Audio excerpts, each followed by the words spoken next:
শুধু অমৃত পিপাসু গৌর ভক্তবৃন্দ, বিশ্ব শান্তি ও সর্বজীবের মঙ্গল কামনায় জাগরণী সনাতন সংঘের আয়োজনে 16 প্রহর ব্যাপী শ্রী শ্রী তারক ব্রহ্ম হরিনাম সংকীর্তন এবং রাধা গোবিন্দের অষ্টকালীন লীলা সংকীর্তনকে কেন্দ্র করে তার প্রারম্ভিক লগ্নে এই অধিবাস দিবসে পরমেশ্বর ভগবান শ্রীকৃষ্ণের মুখনিসৃত বাণী শ্রীমদ্ ভগবত গীতার আঙ্গিকে কৃষ্ণ কথামৃত আস্বাদন করার নিমিত্তে আমরা সকলে সমবেত হয়েছি বাংলাদেশ সিলেট বিভাগস্থ মৌলভীবাজার জেলাস্থিত কুলাউড়া উপজেলা স্থিত রায়গ্রাম এই শ্রীবাস অঙ্গন প্রাঙ্গণে। কৃষ্ণ কথামৃতে অবগাহিত হওয়ার পূর্বে সশ্রদ্ধ প্রণতি জ্ঞাপন করছি অস্মদীয় গুরুপাদ পদ্ম ওম বিষ্ণুপাদ শ্রী শ্রীল ভক্তি প্রপন্নজ্যোতি গোস্বামী গুরু মহারাজের রাতুরাঙ্গা চরণ কমলে তিনি জয়যুক্ত হন, আমাদের সবার উপর কৃপাবাড়ি বর্ষণ করুন। তৎপর প্রণাম জ্ঞাপন করছি আমার শিক্ষাগুরু শ্রী অদ্বৈত ভূমির রত্ন শ্রীপাদ রাহুল কৃষ্ণ দাস প্রভুজির রাতুরাঙ্গা চরণ কমলে তিনিও জয়যুক্ত হন। তৎপর সমবেত গৌর ভক্তবৃন্দের আপন আপন ছিল গুরু মহারাজের রাতুরাঙ্গা চরণ কমল বন্দনা করছি। তৎপর সমবেত গৌর ভক্তবৃন্দ তথা ভক্তিময়ী মাতৃমণ্ডলী সবার রাতুরাঙ্গা চরণ কমল বন্দনা করছি। অসংখ্য কৃতজ্ঞতা জ্ঞাপন করছি আয়োজনকারী কমিটি বৃন্দকে, তারা এত সুন্দর করে আজকের এই কথামৃতের আয়োজন করেছেন। কৃষ্ণ কথামৃতে অবগাহিত হওয়ার পূর্বে আপনাদের জানিয়ে রাখি, আমি যে আসনের মধ্যে উপবেশন করেছি এই আসনকে বলা হয় ব্যাস আসন। শ্রীলকৃষ্ণ দ্বৈপায়ন বেদব্যাসের নাম অনুসারে এই আসনের নামকরণ করা হয়েছে। এই আসনে বসতে গেলে কিছু যোগ্যতার প্রয়োজন হয়, সেই যোগ্যতার বিন্দুমাত্র যোগ্যতাও আমার মতো জীবাধুমের মধ্যে নেই। কেবল আপনাদের আদেশ রক্ষার নিমিত্তে আসনে উপবেশিত হয়েছি। আমার কথায় হাজারো ভুল ত্রুটি হতে পারে, সর্বাগ্রে আপনাদের কাছে আত্মসমর্পণ করছি। আমার কথায় যদি কোনো ভুল ত্রুটি হয়, আপনারা আপনাদের পুত্র স্বরূপ জ্ঞানে ভুল ত্রুটিগুলো মার্জনা করবেন। এবং অনুরোধ রাখছি, পাঠের অন্তে আমার যদি কোনো জায়গায় ভুল হয় তাহলে আপনারা পাঠের অন্তে আমার ভুলটাকে ধরিয়ে দেবেন। তাহলে আমি চেষ্টা করব যে আগামী অনুষ্ঠানগুলোতে যাতে আমি এই ভুলটাকে সংশোধন করতে পারি। যেমন আগামীকালকেই ভোরবেলা আমি চলে যাব নরসিংদী, আর আজকে প্রায় 150 কিলোমিটার দূর থেকে এই জায়গায় এসেছি। ব্রাহ্মণবাড়িয়া নাসিরনগরে ছিলাম গতকাল, তার আগের দিন। তা আপনারা যদি আমার ভুলটা ধরিয়ে দেন তাহলে আমি চেষ্টা করব আমার ভুলটাকে সংশোধন করার। তো আজকে আমাদের আলোচ্য প্রসঙ্গ হচ্ছে শ্রীমদ্ ভগবত গীতা। আমরা সাধারণত ছোটবেলা থেকেই দেখে আসছি যে কীর্তনের পূর্বে অধিবাস লগ্নে সব জায়গাতেই 1 ঘন্টা হোক কিংবা 2 ঘন্টা হোক একটু গীতা থেকে আলোচনা করা হয়, অথবা গীতার থেকে যে বৃহৎ গ্রন্থ গীতার যেখানে সমাপ্তি আর ওই গ্রন্থ যেখানে শুরু হয়েছে সেই ভাগবতম থেকে এই কথামৃত আলোচনা করা হয়। কিন্তু কেন এই যে কথামৃত কেন আয়োজন করা হয়? আমরা তো ডাইরেক্ট অধিবাস কীর্তন শুরু করে দিতে পারতাম। কীর্তনের আগে কেন গীতা পাঠ করাতে হবে? এই গীতা পাঠের মাহাত্ম্যটা কি? না করালে কি হবে? আদি থেকে চলে আসছে, দাদু করেছেন, বাবা করেছেন, আমি করছি, আমার পুত্রগণ করবে। কিন্তু এই করার পিছনে কারণটা কি? কেনই বা এই গীতা থেকে আলোচনা করতে হবে? আমরা তো সরাসরি কীর্তনে চলে যেতে পারতাম, কিন্তু সবসময় দেখা যায় আগে পাঠ হয় এরপরে কীর্তন হয়। দেবর্ষি নারদ জানিয়ে দিলেন যে নববিধা ভক্তির মধ্যে সর্বপ্রথম ভক্তি কীর্তন নয়। প্রথম ভক্তিটাই হচ্ছে শ্রবণাত্ম ভক্তি। এই যে গীতা পাঠ, এইটা হচ্ছে কি প্রথম ভক্তি, শ্রবণ করা। আমরা এই জায়গায় কেন বসেছি? কৃষ্ণ কথা শ্রবণ করছি। নববিধা ভক্তির মধ্যে প্রথমে বলছেন শ্রবণ কীর্তন। প্রথমে শ্রবণ, এরপরে কীর্তন। শ্রবণ ব্যতীত কখনো কীর্তন আস্বাদন করা সম্ভব হবে না। কেন সম্ভব হবে না? না, এই যে কীর্তন, এই কীর্তনটা আসলে কি? এই কীর্তন জগতের বুকে আনলেন কে? কীর্তন কত প্রকার ও কি কি? এই যে বিষয়বস্তু, আমরা বসে আছি রায়গ্রাম এই মাঠে, কিন্তু কীর্তনিয়া বৃন্দ হাতের মধ্যে মাইকটা নিয়েই প্রথমে বলবেন এই শ্রীবাস অঙ্গনে আমরা বসে আছি। আদৌ এই জায়গার মালিক কিন্তু শ্রীবাস নন। শ্রীবাস হয়তো আমাদের গ্রামেরই কেউ হবেন, কিন্তু আমরা সব সময় বলি যেখানে গীতা পাঠ হয়, কৃষ্ণ কথামৃত হয়, কীর্তন হয়, আমরা অঙ্গনটাকে শ্রীবাস অঙ্গন বলে আখ্যায়িত করি। কেন? আবার কীর্তন যখন শেষ হবে তখন আমরা একজনকে রঘুনন্দন সাজাই। এই রঘুনন্দনই কেন সাজাতে হবে? এই রঘুনন্দন আসলে কে? এই রঘুনন্দন ব্যতীত দধির্মাণ্ড হয় না। কেন দধির্মাণ্ড ভঞ্জন করতে হলে রঘুনন্দনের প্রয়োজন? এই যে কথাগুলো, এইগুলো জানতে হলে আগে শ্রবণ করতে হবে। এই জন্য বলছে কীর্তনের পূর্বে শ্রবণ। এই জন্য কীর্তনের পূর্বে 1 ঘন্টা হলেও গীতা পাঠ, ভাগবত পাঠ, চৈতন্য চরিতামৃত পাঠের আয়োজন করা হয়। তাহলে সর্বাগ্রে আমরা জেনে নিই যে গ্রন্থ থেকে আমরা শ্রবণ করব, এই গ্রন্থর নাম শ্রীমদ্ ভগবত গীতা। এই শ্রীমদ্ ভগবত গীতাটা আসলে কি? এই যে শ্রীমদ্ ভগবত গীতা, এই গ্রন্থটা আসলে কি? ভগবান এই গীতার জ্ঞান সর্বপ্রথম কাকে দান করলেন? কেন দান করলেন? কোথায় দান করলেন? না দান না করলেই কি হতো? ভগবান কেন এই গীতার জ্ঞান আমাদের মানব সমাজের মধ্যে দিলেন?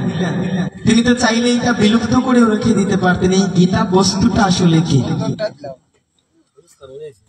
তাহলে আমাদের আজকের আলোচ্য প্রসঙ্গই হচ্ছে শ্রীমদ্ ভগবত গীতা। সর্বাগ্রে জেনে নেই শ্রীমদ্ ভগবত গীতাটা আসলে কি।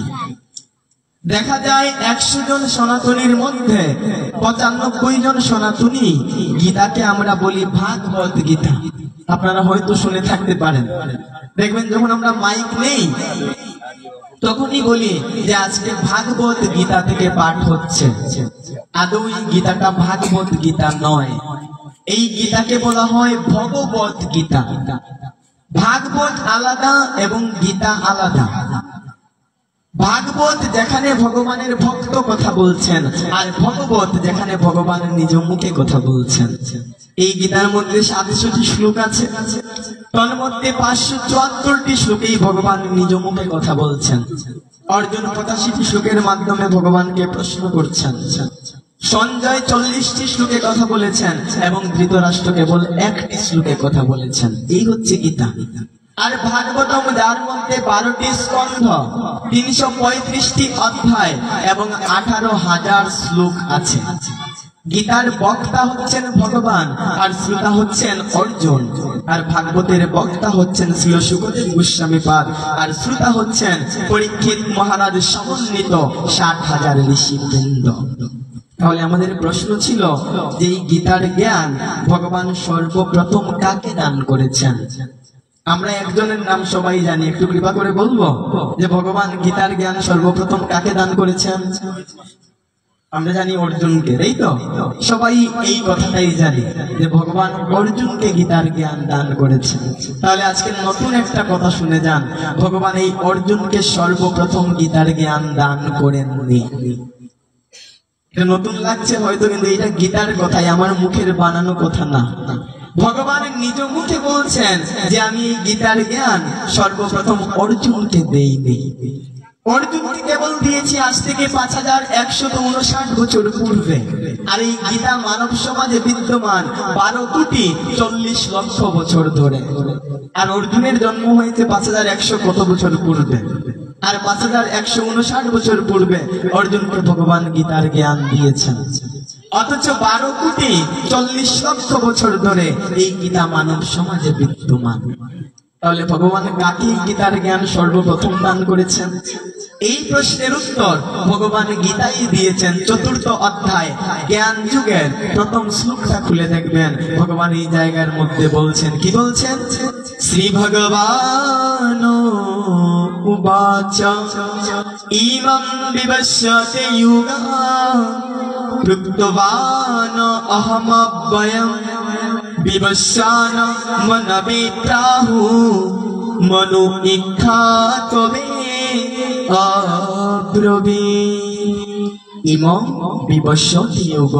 আমি আজ থেকে 4 কোটি 20 লক্ষ বছরের পূর্বে সূর্যদেব বিবস্বানকে এই গীতার জ্ঞান দান করেছিলাম। তাকে কাকে দিয়েছেন? পূর্ব গগনে যিনি আমাদের আলো প্রদান করেন, সেই সূর্যদেবকে আজ থেকে 4 কোটি 12 কোটি 40 লক্ষ বছর পূর্বে এই গীতার জ্ঞান দান করেছেন। বিবস্বান মনবে প্রাহু, বিবস্বান তার পুত্র মানব জাতির পিতা মনুকে এই গীতার জ্ঞান দান করেছেন। মনু ইক্ষাকবে অব্রবীত, মনু তার পুত্র শশাগরা পৃথিবীর অধীশ্বর ইক্ষাকুকে এই গীতার জ্ঞান দান করেছেন। দ্বিতীয় শ্লোকে ভগবান বলছেন, এবং পরম্পরা প্রাপ্তিম রাজশয় বিদু সকালেন ইহ মহতা যুগনষ্ট পরন্তপ। হে পরন্তপ, হে অর্জুন, এবং পরম্পরা প্রাপ্তিম, এইভাবে পরম্পরা ধারায় এই গীতার জ্ঞানটা আসছিল। পরম্পরা ধারা কি? ভগবান দিয়েছেন সূর্যকে, সূর্য মনুকে, মনু তার পুত্র ইক্ষাকুকে, ইক্ষাকু তার পুত্রকে, তার পুত্র তার পুত্রকে দিয়েছেন। এইভাবে গীতার জ্ঞানটা আসছিল। কিন্তু কালের প্রভাবে কিন্তু কালের প্রভাবে একসময় এই গীতার জ্ঞানটা নষ্ট হয়ে যায়। কেন নষ্ট হয়ে যায়? না, এখন আমরা যেভাবে গীতাটা পাচ্ছি, এটা কি ছাপাখানার মাধ্যমে লেখা হয়েছে। ছাপানো 200 বছর পিছিয়ে গেলে তো ছাপাখানাই ছিল না, ছিল? ওই সময় লেখালেখির কোনো সিস্টেম ছিল না। এখন যেভাবে আমরা বই প্রিন্ট করতে পারি, 200 বছর পিছিয়ে যান এই মেশিন গুলোই ছিল না। তাহলে তখন গীতা কিভাবে ছিল? বলছেন তখন গীতা শ্রৌত পন্থার মাধ্যমে ছিল। গুরুদেব শিষ্যদের বলতেন, আর শিষ্যরা শুনে শুনে মুখস্থ রাখতে পারত। কিন্তু কলি হতো যে একেবারে কি অল্প বিদ্যা অল্প বুদ্ধি। গতকালের আগের দিন আমরা কি আহার করেছি অনেকের হয়তো মনেই নেই, স্মৃতিশক্তি অনেক দুর্বল। তাই ধীরে ধীরে এই গীতার জ্ঞানটা নষ্ট হয়ে গিয়েছিল। অর্জুন, এখন আমি তোমাকে এই গীতার জ্ঞান প্রদান করব। স এবা অয়ং ময়াতে অধ্যয়ুগ পুত্তঃ পুরাতন ভক্ত অসীমে সখা চৈতি রহস্যম হিয়তোত্তমম। হে অর্জুন, এই রহস্যময় জ্ঞান এখন আমি তোমাকে প্রদান করব। কেন? না, তুমি আমার ভক্ত, ভক্ত অসীমে সখা চৈতি, তুমি আমার সখা, রহস্যম হিয়তোত্তমম। তাই রহস্যময় জ্ঞান এখন আমি তোমাকে প্রদান করব। কখন করলেন? আজ থেকে 5159 বছর পূর্বে। কোথায়? ভারতবর্ষের কুরুক্ষেত্রে হরিয়ানা রাজ্যে সরস্বতী নদীর তীরে জ্যোতিষর নামক জায়গায় অগ্রহায়ণ মাসের শুক্ল পক্ষের মুখ্যদা একাদশী তিথি, রোজ ছিল রবিবার। সকাল আনুমানিক 8:30 ভেতরে 40 মিনিটের মধ্যে একটা বটবৃক্ষের নিচে বসে অর্জুনকে লক্ষ্য করে এই 18 অধ্যায় সমন্বিত এই শ্রীমদ্ ভগবত গীতার জ্ঞান প্রদান করলেন। কোথায়? ভারতবর্ষ কুরুক্ষেত্র রাজ্য, কুরুক্ষেত্রে হরিয়ানা রাজ্য সরস্বতী নদীর তীরে জ্যোতিষর নামক জায়গায় অগ্রহায়ণ মাস শুক্ল পক্ষ মুখ্যদা একাদশী তিথি, রোজ ছিল রবিবার। এই জন্য দেখবেন আমাদের গ্রামগঞ্জে অনেকেই রবিবারে নিরামিষ খান। আছে না নাই? অনেকে বলে না আজকে আমার রবিবারই আছে, আমি অন্য কিছু খাবো না। কিন্তু কাউকে কখনো প্রশ্ন করেছেন যে রবিবারেই কেন নিরামিষ খেতে হবে? আরো তো 6টা বার আছে, ওই বারে খেলেও সুবিধা কি, রবিবারেই কেন খাবো? এই জায়গায় শাস্ত্র জানিয়ে দিলেন রবিবার 3টা কারণে বিখ্যাত। প্রথম কারণ, এই গীতার আবির্ভাব বার রবিবার। দ্বিতীয় কারণ, পৃথিবী তথা সত্যযুগের আবির্ভাব বার ছিল রবিবার। এই পৃথিবীর জন্মবার, আবির্ভাব বার, সত্যযুগের আবির্ভাব বার হচ্ছে রবিবার। আর তৃতীয় কারণ, সমুদ্র মন্থন হয়েছিল। সেই সমুদ্র মন্থনে ঐরাবত নামক হাতি, উচ্চেশ্বরা নামক ঘোড়া এবং অনেক জিনিসপত্র উঠেছিল, তন্মধ্যে হলাহল বিষও উঠেছিল। দেবতারা কেউ বিষ পান করতে চাননি, এমনকি ভগবান বিষ্ণুও বিষ পান করতে চাননি, কিন্তু দেবাদিদেব মহাদেব সেই বিষ পান করে কণ্ঠের মধ্যে ধারণ করেছিলেন। তার কণ্ঠটা নীল হয়ে গিয়েছিল, এই জন্য মহাদেবকে নীলকণ্ঠ নামে অভিহিত করা হয়। এই বারটা ছিল রোজ রবিবার। এই তিন কারণে রবিবার বিখ্যাত। এই জন্য দেখবেন আমরা রবিবারে অনেকেই সাত্বিক আহার গ্রহণ করি। তাহলে ভগবান এত ভালো জায়গা ছিল, কিন্তু ভগবানের যুদ্ধের ময়দানে কেন গীতার জ্ঞান দান করলেন? অর্জুনকে যে গীতার জ্ঞান দিলেন, দুই পক্ষে যুদ্ধ হবে, একদিকে কৌরব একদিকে পাণ্ডব, এই দুই পক্ষের যুদ্ধের মাঝখানে ভগবান অর্জুনকে গীতার জ্ঞান প্রদান করলেন। তাহলে গীতা আমাদের প্রধান ধর্মগ্রন্থ। এই গ্রন্থের জ্ঞান ভগবান যুদ্ধের ময়দানেই কেন দিলেন? একটা ভালো জায়গায় তো দিতে পারতেন। আমরা তো অনেকে মনে করি, করতে পারি যে এই যুদ্ধ হবে যে জায়গায়, ওই জায়গাটা ভালো নয়। যদিও প্রথম শ্লোকেই ধৃতরাষ্ট্র জানিয়ে দিলেন যে জায়গায় যুদ্ধ হচ্ছে ওই কুরুক্ষেত্রটা সাধারণ কোনো জায়গা নয়, ওইটা ধর্মক্ষেত্র। ধর্মক্ষেত্রে কুরুক্ষেত্রের সমবেতায় উৎসব মা মতা পাণ্ডবাশ্চৈব কিম কুর্বত সঞ্জয়। হে সঞ্জয়, ধর্মক্ষেত্রে কুরুক্ষেত্রে যুদ্ধের মানুষে সমবেত হয়ে আমার পুত্রগণ এবং পাণ্ডব পুত্রগণ তারপরে কি করল? তাহলে এটা ধর্মক্ষেত্র কেন? না, এই পাণ্ডব কৌরবদের যে দাদু ছিলেন প্রপিতামহ পুরু রাজা, এই পুরু রাজা এই জায়গার মধ্যে প্রচুর যজ্ঞ করেছিলেন। এই যজ্ঞ প্রভাবে ওই জায়গায় সমস্ত দেবতাবৃন্দ আবির্ভূত হয়েছিলেন এবং তারা আশীর্বাদ করেছিলেন এই ভূমির মধ্যে যারই মৃত্যু হবে তার অন্তিমে স্বর্গ প্রাপ্তি হবে। এই জায়গাটা ধর্মক্ষেত্র ছিল। তাহলে ভগবান ভালো জায়গায় দিতে পারতেন, দুই পক্ষে ঝগড়া হবে, ওই ঝগড়ার মাঝখানে কেন ভগবান গীতার জ্ঞান দিলেন? বলছেন, হে জগৎ জীব, তোমরা ভাবছো যে ওইটা কুরুক্ষেত্র, আসলে ওইটা কুরুক্ষেত্র নয়। এই সংসারের অপর নামই হচ্ছে কুরুক্ষেত্র। আমরা ভাবতে পারি মহাভারতের যুদ্ধ কুরুক্ষেত্র, বলছে মহাভারতের যুদ্ধটা কুরুক্ষেত্র নয়। কুরুক্ষেত্র হচ্ছে এই সংসারের অপর নাম কুরুক্ষেত্র। কি কারণে কুরুক্ষেত্রের যুদ্ধ হয়েছিল? দুইটা কারণে কুরুক্ষেত্রের যুদ্ধ হয়েছিল। প্রথমটা হচ্ছে বাক্যবান, কথার জন্য কুরুক্ষেত্রের যুদ্ধ হয়েছিল, আর দ্বিতীয়টা হচ্ছে সম্পদ নিয়ে যুদ্ধ হয়েছিল। এই যে কুরুক্ষেত্রের সূচনা কখন হয়েছিল? যখন ইন্দ্রপ্রস্থ নির্মাণ হলো, সেই ইন্দ্রপ্রস্থের মধ্যে দুর্যোধন, দুঃশাসন সবাইকে নিমন্ত্রণ করা হলো, সমস্ত দেবতাদের নিমন্ত্রণ করা হলো, সমস্ত রাজাদের নিমন্ত্রণ করা হলো, প্রধান অতিথি রূপে ভগবান কৃষ্ণকে বসানো হলো। এই যে ইন্দ্রপ্রস্থ, এটা বিশ্বকর্মা এবং ময় দানব মিলে এত সুন্দর করে বানিয়েছেন যে জায়গার মধ্যে জল দেখা যাচ্ছে, আদৌ ওই জায়গার মধ্যে জল ছিল না। আর যেখানে ভূমি দেখা যাচ্ছে ওইখানের মধ্যে জল ছিল। দুর্যোধন এসেছেন, আসার পরে তিনি তো আর জানেন না, তিনি দেখতে পাচ্ছেন তার সামনে জল। তখন তিনি কি করেছেন, ধুতিটা একটু উপরে তুলে পা দিয়েছেন, এখন দেখতে পাচ্ছেন ওই জায়গার মধ্যে জল নেই, ওইটা ভূমি, মাটি। আর যেখানে দেখতে পেয়েছেন মাটি, ভূমি, ওখানে যেমন পা দিয়েছেন তেমনি করে তার ধুতি সহ সব ভিজে গেছে, কেননা ওই জায়গাটা জল ছিল। যখন এইরকম দৃশ্য হয়েছে, পাশ থেকে দ্রৌপদী মৃদু হেসে বলেছিলেন যে অন্ধের পুত্র তো অন্ধই হবে। যেমনি তিনি জল ভেবে শুকনা জায়গায় পা দিয়েছেন, আর শুকনা জায়গা ভেবে জলে পা দিতেই ধুতি ভিজে গেছে। দ্রৌপদী তখন বলে দিলেন অন্ধের পুত্র অন্তই হয়। এই একটা কথা দুর্যোধনের হৃদয়ের মধ্যে গেঁথে গিয়েছিল, যে আমাকে এত বড় কথা বলল, আমার বাবা তুলে আমাকে কথা বলল, আমার পিতা অন্ধ, তাই অন্ধের পুত্র অন্তই হয়, এই কথার আমাকে প্রতিশোধ নিতেই হবে। এই একটা কথাই মহাভারতের যুদ্ধের সূচনা ঘটিয়ে দিয়েছিল। এই জন্য রূপ গোস্বামী পাদ বলছেন, বাচো বেগম, বাক্যের ব্যাগটাকে সামলাতে হবে, সব জায়গায় সব কথা বললে চলবে না। মহিষীগণ বললেন, অস্ত্রের আঘাত শুকিয়ে যায়, কিন্তু কথার আঘাত মরার আগের দিনও শুকায় না। আপনি কাউকে অস্ত্র দিয়ে মারবেন, 2-3 দিন ভালো করে খাবেন, অস্ত্রের আঘাত মুছে যাবে।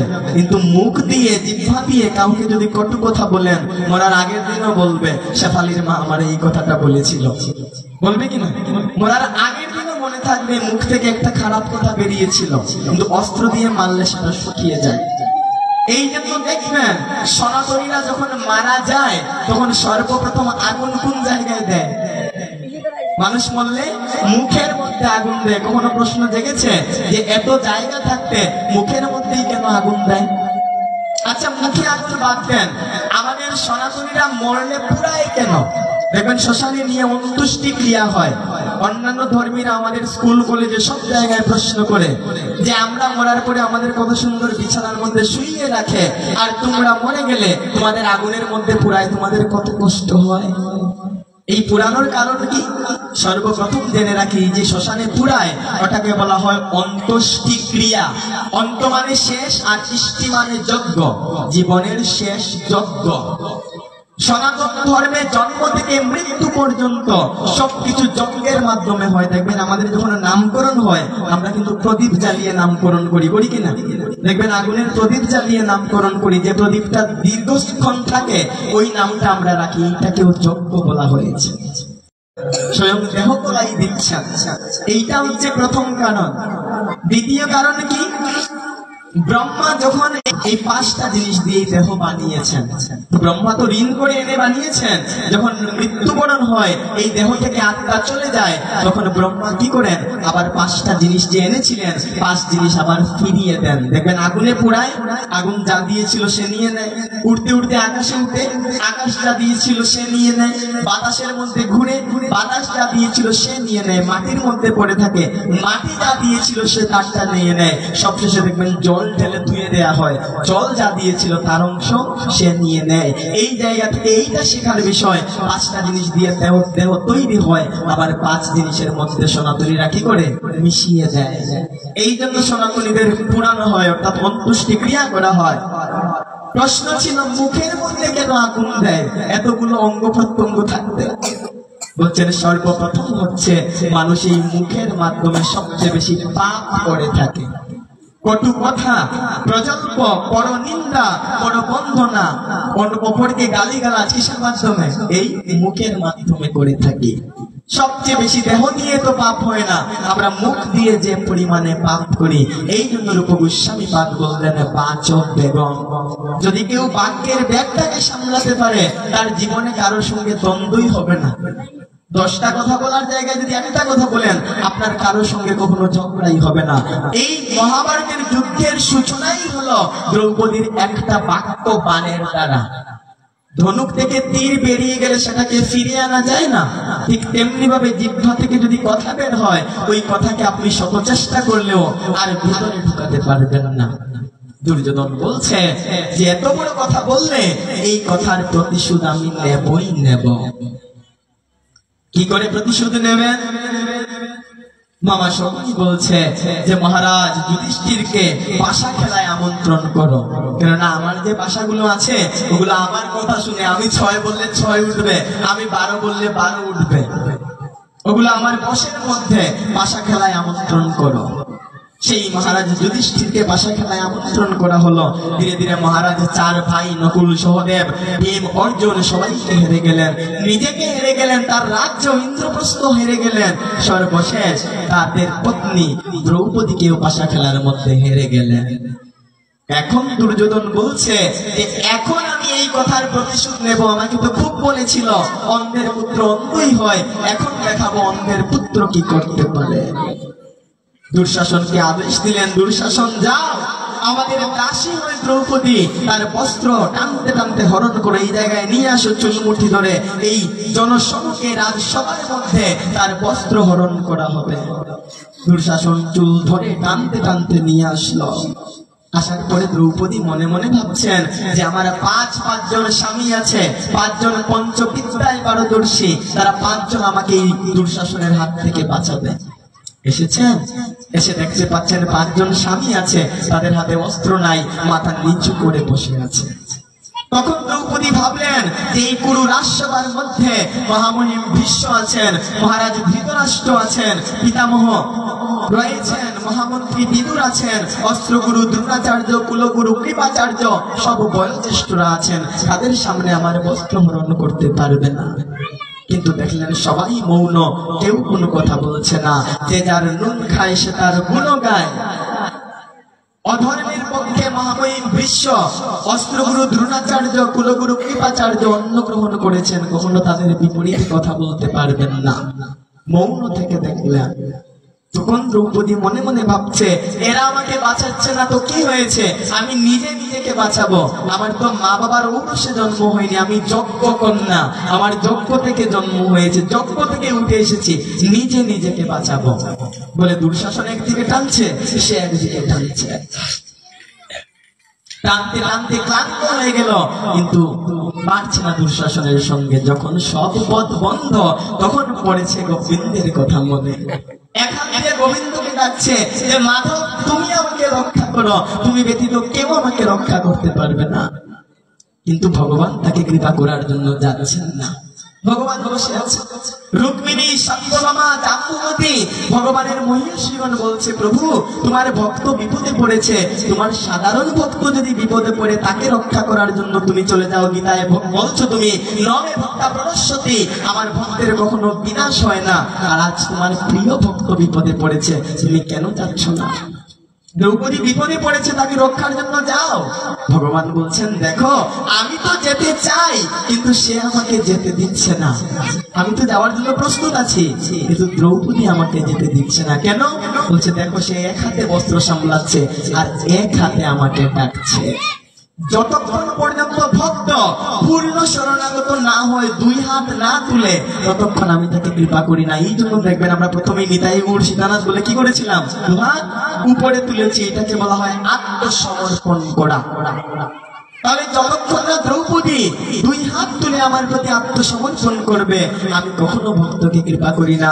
কেউ যদি নিজের বলে কিছু রেখে দেয় আর কিছু আমাকে দেয়, আমি তাকে কৃপা করতে পারি না। আমরা দেখবেন 1 কেজি যদি আপেল আনা হয়, 2টা ঠাকুর ঘরে রেখে দাও, বাকিগুলো এই ঘরে নিয়ে আসো। ভুল বলছি? 1 ছড়ি কলাও যদি আনা হয়, 4টা ভগবানের জন্য রেখে দাও, বাকিগুলো এই ঘরে নিয়ে আসো। ভগবান বলছেন, তোমার এই কলা, তোমার এই আপেল খাবো তো দূরের কথা, ফিরেও তাকাবো না, কেননা এর মধ্যে ভাব ভক্তি নেই। কেউ যদি ভাব ভক্তি ব্যতীত আমাকে 56 ব্যঞ্জন স্বর্ণের থালার মধ্যে দেয়, সেইটাও আমি কখনো গ্রহণ করবো তো দূরের কথা, ফিরেও তাকাই না। আর কেউ যদি ভাব ভক্তি সহকারে একটু তুলসী পত্র, 1 গণ্ডূষ জল, একটু পুষ্প আর একটু ফল দেয়, সেটাই গ্রহণ করি। পদ্মং পুষ্পম ফুলম ত্বম যমে ভক্তা প্রযচ্ছতি তদ অহং ভক্তু পরিতোষ্যামি প্রযতাত্মনঃ।